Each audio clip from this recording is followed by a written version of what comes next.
naiinis, nagagalit. He calls you by name. Minsan di natin makilala si Lord. Kala mo si Santa Claus, Lord, Pasko na, wala pa yung sinta ko, wala pa yung pera ko, hindi ko pa rin nakuha yung trabaho, yung business na gusto ko mangyari, Lord.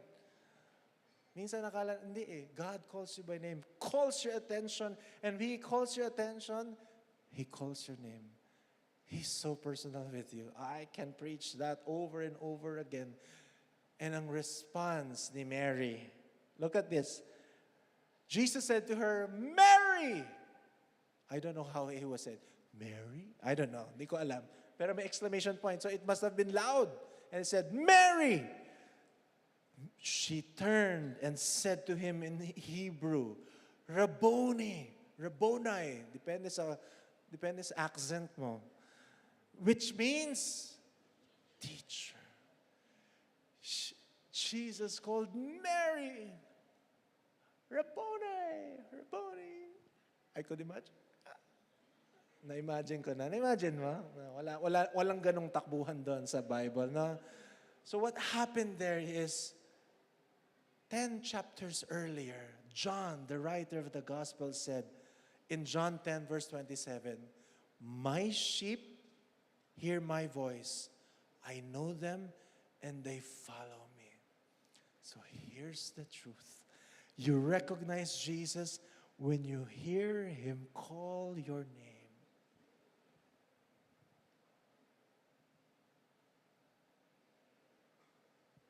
Rochelle, Dina, Mai, Mitch. Hindi ko kaya kayong tawag, Elena, nasan ka na? Ang saya, no? I just want you to appreciate how God is personal to you. Joanna, Jacob. Yung iba nag-expect tawagin, huwag na. Hindi ko kaya lahat tawagin. God's call is very personal. I want you to appreciate that. He's calling you personally. And it's not me. I'm just holding the microphone. But it's not my truth. It's God's truth that I'm talking about and explaining and sharing to you. Jesus is not using a megaphone to follow Him. He's not blasting sirens to an invitation to have a relationship with Him. Nakasulat dun sa email, attention, to whom it may concern. Hindi siya ganon.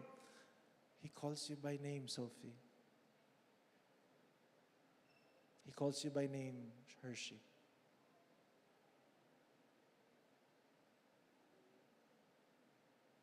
And it's always one-on-one with Jesus. Diba, Faye? He calls you by name. Si Faye na, opo. Masagot. He calls you by name because He knows you. He created you. He knows you more than you know yourself.